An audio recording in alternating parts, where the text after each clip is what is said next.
Bismillahirrahmanirrahim. Assalamualaikum warahmatullahi wabarakatuh. Selamat datang di pelajaran Bahasa Indonesia kelas 11 tentang tes prosedur. Nah, pada kesempatan ini kita akan mempelajari tentang KD 3.2. Mari kita saksikan materinya.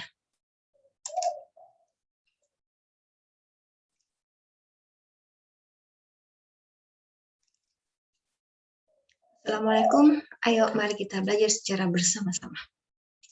3.2 menganalisis struktur dan kebahasaan tes prosedur. 3.2.1 mengidentifikasi struktur tes prosedur.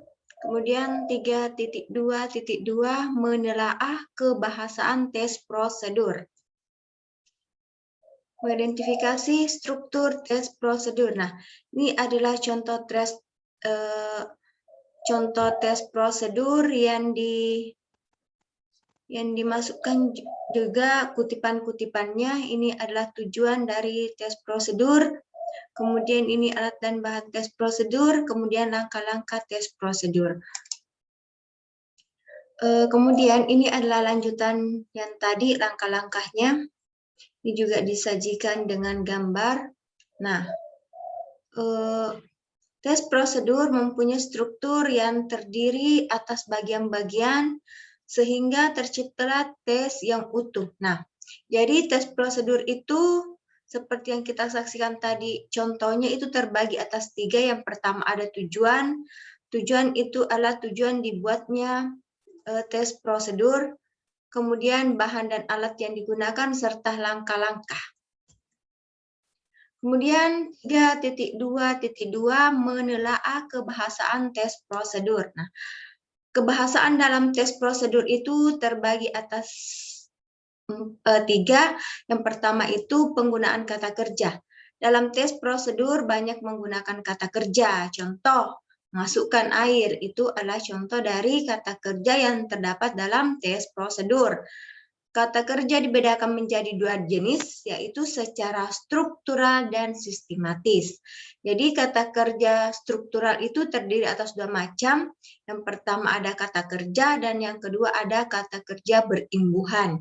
Nah, kata kerja dasar ini contohnya adalah masak, cuci, iris. Sedangkan kata kerja berimbuhan itu adalah kata dasar yang memiliki imbuhan seperti memasak, dicuci, seperti itu.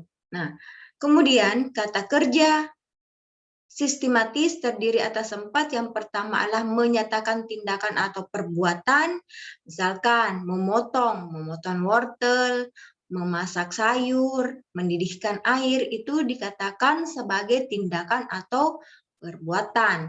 Yang kedua, menyatakan pengalaman batin. Pengalaman batin itu misalkan sebelumnya kita memasukkan susu pada kue 1/2 gelas, itu sudah bagus, itulah kemudian dilakukan kembali pada percobaan ini atau pada tes prosedur ini, itulah dinyatakan sebagai pengalaman batin.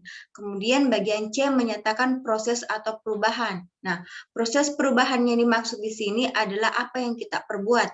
Misalkan setelah 5 menit kue yang dibuat sudah mengembang. Itu kan disebut dengan proses atau perubahan. Karena sebelumnya itu belum mengembang, kemudian setelah 5 menit sudah mengembang. Nah, bagian D menyatakan keadaan lahiriah. Keadaan lahiriah dimaksud di sini adalah keadaan hati. Bagaimana setelah kita menyaksikan apa yang kita buat, apakah kita senang atau tidak. Ya, seperti itu. Kemudian yang keempat adalah penggunaan konjungsi. Konjungsi itu adalah kata dasar, kata penghubung. Konjungsi itu adalah kata penghubung antar kalimat. Ini penggunaan konjungsi antar kalimat. Sebagai penanda tes prosedur digunakan kata-kata kemudian. Nah, inilah yang sering sekali kita temukan dalam tes prosedur, yaitu penggunaan kata kemudian. Misalkan langkah pertama dan langkah kedua dihubungkan dengan kemudian. Nah, kemudian dimasukkan lagi 1/2 sendok teh garam, itu menggunakan kata kemudian. Nah, Yang ketiga adalah penggunaan kalimat perintah. Nah, kalimat perintah pun sering sekali dilihat dalam langkah-langkah tes prosedur. Misalkan masukkanlah 5 butir telur. Itu menggunakan kalimat perintah. Ya, perhatikan, kalimat perintah berisi kalimat perintah, suruhan, atau permintaan. Terdapat beberapa jenis kalimat perintah, yaitu kalimat perintah halus, ada yang secara halus, kemudian B, permintaan, itu meminta, dan mengajak, ajak, kemudian ada harapan, larangan, dan pembiaraan.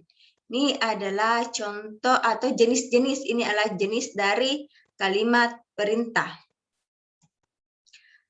Oke, sekianlah pembelajaran kita hari ini. Semoga apa yang Ibu paparkan dapat bermanfaat untuk anak-anakku semua. Dan apabila ada yang tidak dimengerti, silakan ditanyakan. Sekian dan terima kasih. Assalamualaikum warahmatullahi wabarakatuh.